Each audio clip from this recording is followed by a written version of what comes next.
BJP से दरकिनार की जा रही है वसुंधरा राजे, नहीं मिल रही है कोई तवज्जो। तो क्या वसुंधरा राजे करेंगी भाजपा से बगावत? क्या वसुंधरा राजे देंगी कांग्रेस को समर्थन? दरअसल आपको बता दें, राजस्थान विधानसभा चुनाव को लेकर बीजेपी ने हाल ही में 2 समितियां गठित की हैं। इन दोनों समितियों में पूर्व मुख्यमंत्री वसुंधरा राजे का नाम नहीं होने से उनके समर्थकों में नाराजगी है। बीजेपी में चुनाव समितियों का बड़ा महत्व माना जाता है, इसलिए दोनों समितियों में वसुंधरा राजे का नाम नहीं होने से फिर एक बार बीजेपी में उनकी अहमियत को लेकर चर्चा शुरू हो गई है। हालांकि बीजेपी का कहना है कि वसुंधरा राजे बीजेपी की बड़ी नेता हैं, वे चुनाव में प्रचार करेंगे।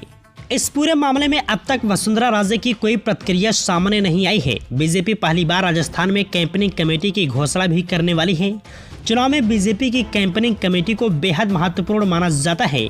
ऐसे में वसुंधरा राजे की भूमिका को लेकर सबकी निगाहें अब कैंपेनिंग कमेटी की घोषणा पर टिकी हुई हैं।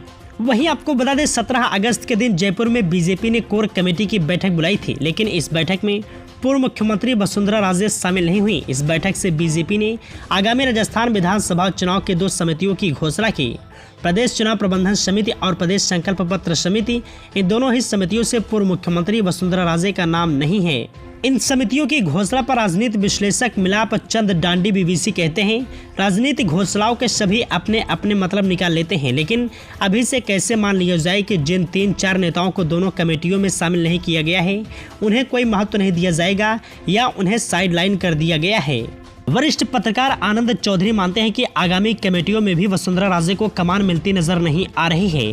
वह कहते हैं कई और कमेटियां बनेगी तो संभव है कि उसमें इन नामों को शामिल किया जाएगा, लेकिन लगता नहीं है कि चुनाव प्रचार अभियान कमेटी की कमान वसुंधरा राजे को मिल पाएगी, क्योंकि इस कमेटी में देश भर के नाम होते हैं।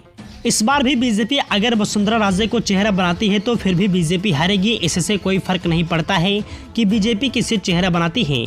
बीजेपी के पूर्व प्रदेश अध्यक्ष और उपनेता प्रतिपक्ष डॉक्टर सतीश पूनिया का कहना है, इन समितियों में नए लोगों और ऑफिस वर्किंग करने वाले लोगों को रखा जाता है, जिनका राजनीतिक रूप से ज़्यादा कोई रोल नहीं होता है, जहां इनको पेपर वर्किंग, प्लानिंग समेत बैकअप के लिए होती है।